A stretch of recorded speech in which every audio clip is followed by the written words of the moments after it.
So it's been a while since I made a recording, probably about a week or two. The last recording you've probably just seen was me getting the Omega ready for winter. We did the oil change. All I gotta do now is change the drag radials, put the regular tires on, and it's done. And while doing that, we discovered a small leak under the Nova. One is antifreeze coming from a temperature sensor, no big deal. The other one is transmission coming out of the speedo. And here I am in the garage today, and that transmission leak out of the speedo. Huh.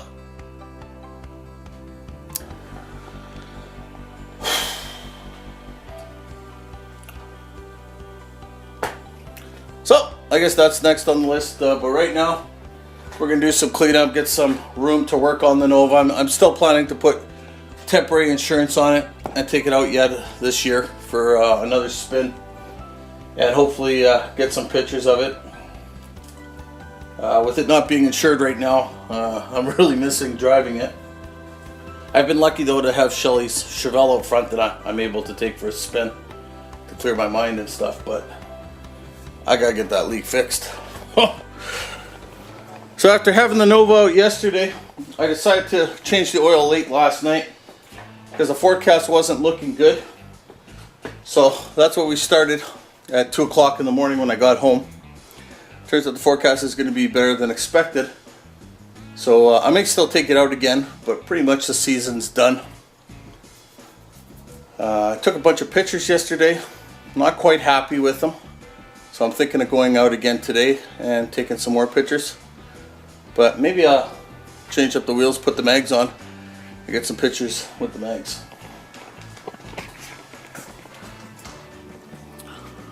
So, got the oil drained, got the filter off.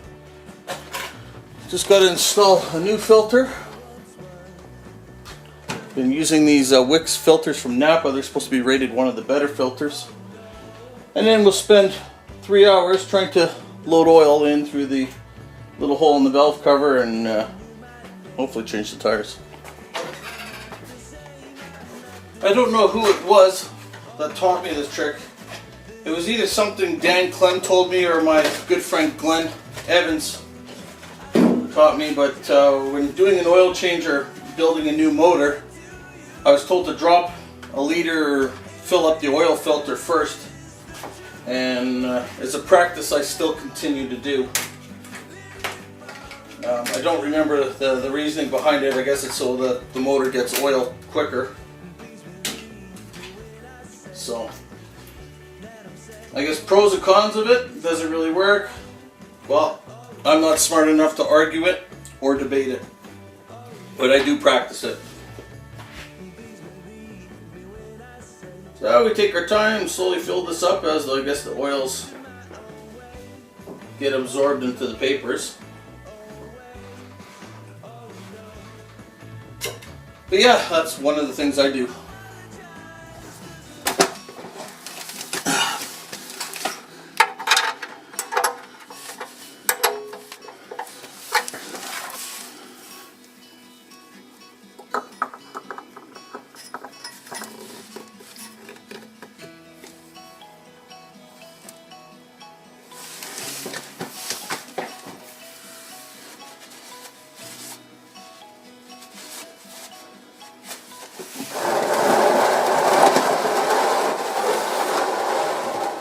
In the past, I've used this little funnel here for to pour in through my A-in fitting on my valve cover, and it's kind of wobbly in there, so you got to pour carefully. And then I thought to myself, how about a trans fluid filler? It'll stick a little further down in the nozzle, and I won't have to worry as much about it wobbling or falling out. So I think we're going to give this one a try today in this oil change. This may not have been a good idea. That's gonna take forever. It's literally like a string.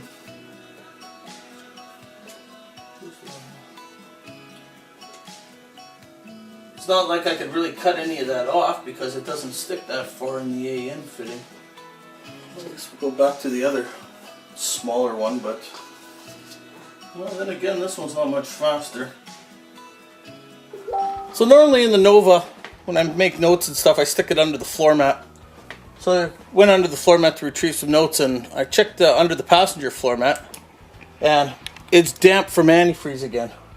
And the thing is it's damp on like the flat part here, and not on the back side. So I pull the carpet back, and I'm looking, and I can't see any signs of it leaking anywhere. Now years ago, I did change the heater core in the car, and I had dumped a lot of antifreeze on the carpet, and I've used my bristle. I've tried damping it up with rags and all that, and I can't seem to get the antifreeze out of the carpet. So what I don't know is it still leaking? Is it leaking from somewhere else? Or is it just I can't get the antifreeze out of the carpet? Because I've heard it's a real to get antifreeze out, but like I said, I can't find where it's coming from. Like there's no even watermarks or no...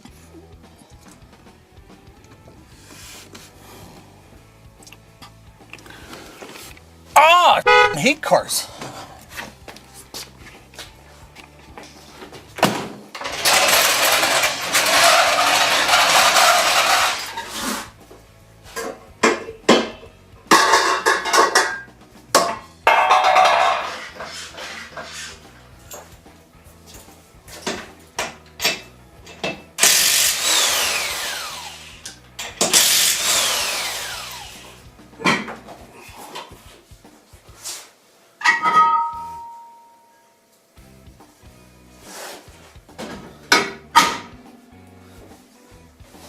Believe it or not, this car still has all its original drums.